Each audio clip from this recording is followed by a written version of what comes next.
Students, today's topic is DNA replication only, and today we will discuss about semi-conservative replication. About the characteristics we have studied, we have discussed in the previous slides in the video that there are various characteristics of replication process. So the first one is the semi-conservative replication. What is this? It is this type of replication in which we get one parental strand and one new strand.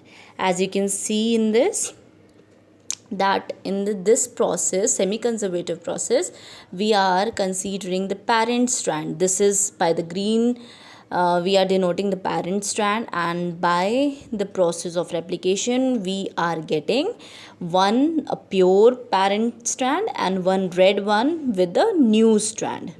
Right, red is denoted by a new strand and green one is denoted by a parent strand. And after this whole process is again repeated, mean the second generation we are also getting the same thing, mean one new strand and second one is the parent strand. Okay, second process is conservative mode of replication. Okay, in this mode of replication we are getting the pure parental strand and the pure new strand. Okay, so that's why we are calling it as conservative. Okay, because we are conserving a parent strand purely in one phase, right? And the third one is random dispersive mode of replication. In this, if we are considering the parent strand and we are replicating it, we are getting a dispersed phases of parental as well as new strand. So it's dispersed around each other. So these are all a three mode of replication process, as we see in the experimentally as well as by doing the process of replication, and which is the most accepted replication mode and what is the mode of DNA. So DNA is performs semi-conservative mode of replication, right? DNA जो है वो semi conservative mode of replication follow करता है, मतलब एक जो है वो parent strand form करता है और एक new strand form करता है, ठीक है? और semi conservative इसे क्यों बोला है आप समझ गए होंगे, क्योंकि इसमें जो कंजर्व कर रहा है, मतलब वो जो DNA की सिंथेसिस हो रही है वो एक तो प्योरली DNA पैरेंटल स्ट्रैंड बना रहा है और दूसरा न्यू बना रहा है, इसलिए आधा, सेमी मतलब आधा बना रहा है, इसलिए सेमी कंजर्वेटिव हमने बोला है। कंजर्वेटिव इसे क्यों बोला, क्योंकि ये प्योरली एक पूरा पैरेंटल स्ट्रैंड बना रहा है, इसलिए इसको pure conservative mode of replication बोला गया है। और इसको डिस्पर्सिव क्यों बोला गया है, क्योंकि ये डिस्पर्स्ड फेजेस बना रहा है, मतलब आधा न्यू आधा ओल्ड, मतलब पैरेंट को कंसिडर कर रहा है, तो आधा आधा है, इसलिए डिस्पर्सिव मोड ऑफ रेप्लिकेशन है। तो ये तीन मोड रेप्लिकेशन के यूज़ किए जाते हैं, जिसमें कि जो कंसिडर कर रहे हैं हम वो semi conservative mode of replication consider कर रहे हैं, क्योंकि डीएनए वही परफॉर्म करता है।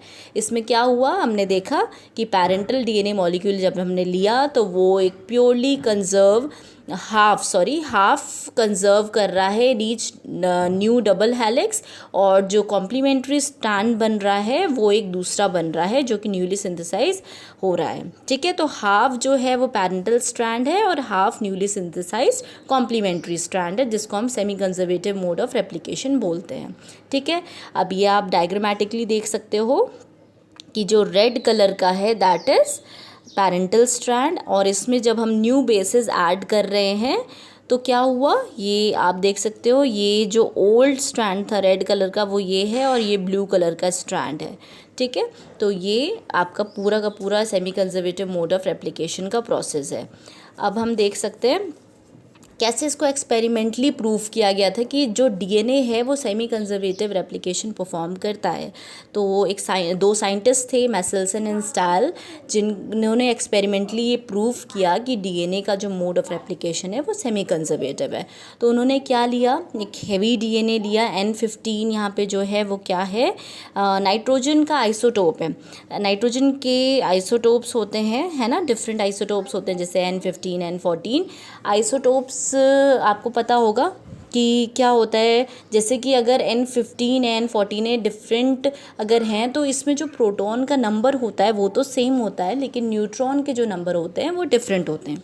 ठीक है, जैसे कि अगर N14 की हम बात करें तो इसमें जो प्रोटॉन का नंबर होगा वो सेम होगा, और जो न्यूट्रॉन का मतलब 7 प्रोटॉन्स होंगे 7 न्यूट्रॉन्स होंगे इसमें। ठीक है, तो ये N14 है, इसमें 7 प्रोटॉन्स होंगे लेकिन 8 न्यूट्रॉन्स होंगे, इसलिए इसका जो एटॉमिक नंबर है वो 15 है। ठीक है, वैसे एटॉमिक नंबर नाइट्रोजन का क्या होता है आप लोगों को पता है, इट्स 7। ठीक है, तो ये दोनों स्टेबल आइसोटोप्स हैं नाइट्रोजन के, और इन दोनों को कंसिडर करते हुए मेसेल्सन एंड स्टाइल में अपने एक्सपेरिमेंट में लिया और उन्होंने हैवी डीएनए को कंसिडर किया।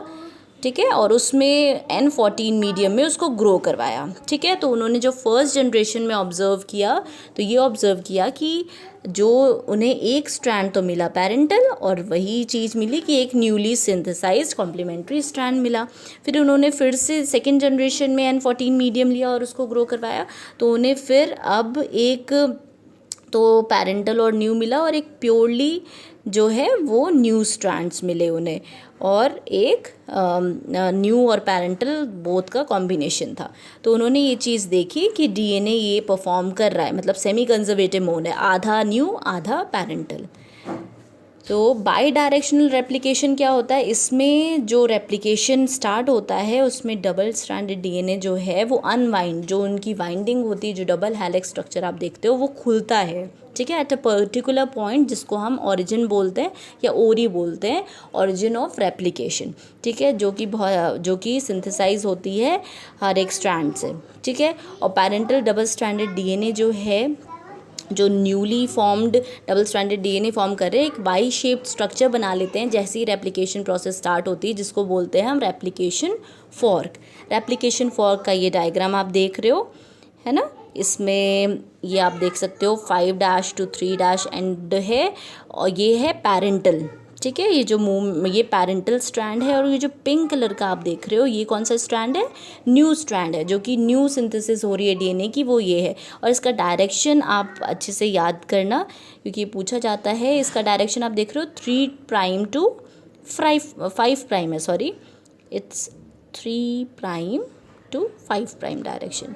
ठीक है, तो ये जो डायरेक्शन जो है ये 3' to 5', ये आप यहाँ से तो कंसिडर करोगे नहीं। अगर आपसे जनरली पूछा जाएगा कि डीएनए की सिंथेसिस किस डायरेक्शन में होती है, तो क्या बोलते हैं हम 5' to 3'। क्यों बोल रहे हैं ऐसा, क्योंकि यहाँ पे आप देख रहे हो कि ये जो है 5' to 3' ऐसे मूव कर रहा है, ऐसे मूव करेगा तो यहाँ पे तो आके ये स्टॉप हो जाएगा, है ना। तो यहाँ से जब 5' to 3' ये मूव करेगा तो तभी ये सिंथेसिस पूरी हो पाएगी। और हमने, जैसे आप प्रीवियस स्लाइड में देखना कि हमने देखा था कि प्राइमर जो हम यूज़ कर रहे थे उसका जो 3' एंड होता है वो फ्री होता है।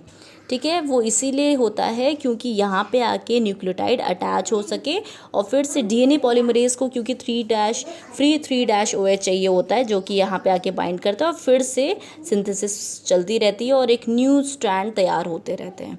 ठीक है, तो डायरेक्शन क्या है डीएनए सिंथेसिस का, 5 to 3' एंड। ठीक है, इस डायरेक्शन में ये मूव करेगा, और यहाँ पे भी ये 5' to 3' मूवमेंट है, ये आप देख रहे हो। ठीक है, तो ये दो स्ट्रैंड्स फॉर्म कर जाते हैं और ऐसे डीएनए का रेप्लिकेशन होता है। बाई डायरेक्शनल रेप्लिकेशन में जो डीएनए है ओपन हो जाते हैं और 2 रेप्लिकेशन फॉर्क्स बन जाते हैं, और 2 रेप्लिकेशन फॉर्क्स जो हैं वो मूव करते हैं ऑपोजिट डायरेक्शंस में जैसे ही सिंथेसिस स्टार्ट होती है। ठीक है, ऑपोजिट डायरेक्शन में मूव कर रहे हैं, वो आपने देखा 5' to 3', और उधर भी दूसरे स्ट्रैंड में भी 5' to 3' मूवमेंट था। अब ये बाई डायरेक्शनल रेप्लिकेशन जो है वो किस में देखा जाता है, वो देखा जाता है आपका यूकैरियोट्स में। ठीक है, यूकैरियोट्स में देखने को मिलता है बाई डायरेक्शनल रेप्लिकेशन, और यूनिडायरेक्शनल प्रोकैरियोट्स में। ठीक है, ये डिफरेंस है, जनरली पूछा जा सकता है कि प्रोकैरियोट्स में कैसा रेप्लिकेशन का डायरेक्शनल क्या होता है, यूनिडायरेक्शनल और बाई डायरेक्शनल। तो प्रोकैरियोट्स में यूनिडायरेक्शनल होता है और यूकैरियोट्स में बाई डायरेक्शनल रेप्लिकेशन होता है। ठीक है। सेमी कॉन्टिन्यूअस रेप्लिकेशन में क्या होता है कि इसमें जो डीएनए जो सिंथेसाइज होता है वो 5 एंड से 3 एंड में होता है। कौन सा टेम्पलेट स्ट्रैंड अगर हम कंसिडर करें, अगर 2 टेम्पलेट स्ट्रैंड सिंथेसाइज्ड हो रहे हैं तो वो जो रेप्लिकेशन प्रोसेस है वो प्रिंसिपल को ओबे कर रहे हैं। क्या प्रिंसिपल है कि डीएनए की सिंथेसिस 5' से 3' एंड में हो रही है। टेम्पलेट स्ट्रैंड को अगर हम ले, पैरेंटल स्ट्रैंड का जो था एंड्स थे वो क्या थे 5' to 3', और जो न्यूली सिंथेसाइज्ड स्ट्रैंड्स थे वो थे किस डायरेक्शन में 3' to 5', लेकिन जो 3' था उसका जो OH ग्रुप था वो फ्री था और वहाँ पे डीएनए आके अटैच होता है और उसका जो डायरेक्शन होता है डीएनए रेप्लिकेशन होल प्रोसेस का वो 5 से 3' एंड का होता है। ठीक है।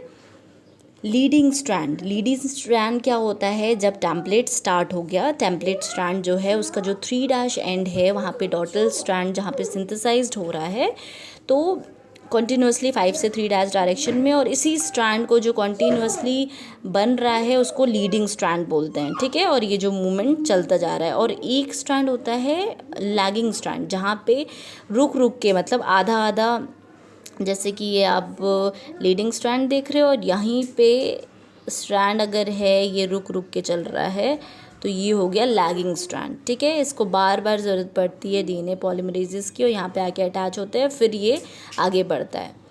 ठीक है। तो डीएनए फ्रैगमेंट सिंथेसाइज अगर सीक्वेंशियली डीएनए टेम्पलेट में हो रहे हैं हैविंग अ 5' एंड, और इसी डीएनए फ्रैगमेंट्स को ओकाजाकी फ्रैगमेंट्स भी बोलते हैं, लैगिंग स्ट्रैंड्स भी बोलते हैं। ये अलग अलग होता है। प्रोकैरियोट्स में 1000 to 2000 न्यूक्लियोटाइड लॉन्ग होता है और यूकैरियोट्स में 100 to 150 न्यूक्लियोटाइड लॉन्ग होता है। ठीक है। तो ये इतना ही है इस वीडियो में। आगे अब हम एंजाइमोलॉजी की बात करेंगे, क्या क्या एंजाइम्स पार्टिसिपेट करते हैं डीएनए रेप्लिकेशन में। Okay, thank you.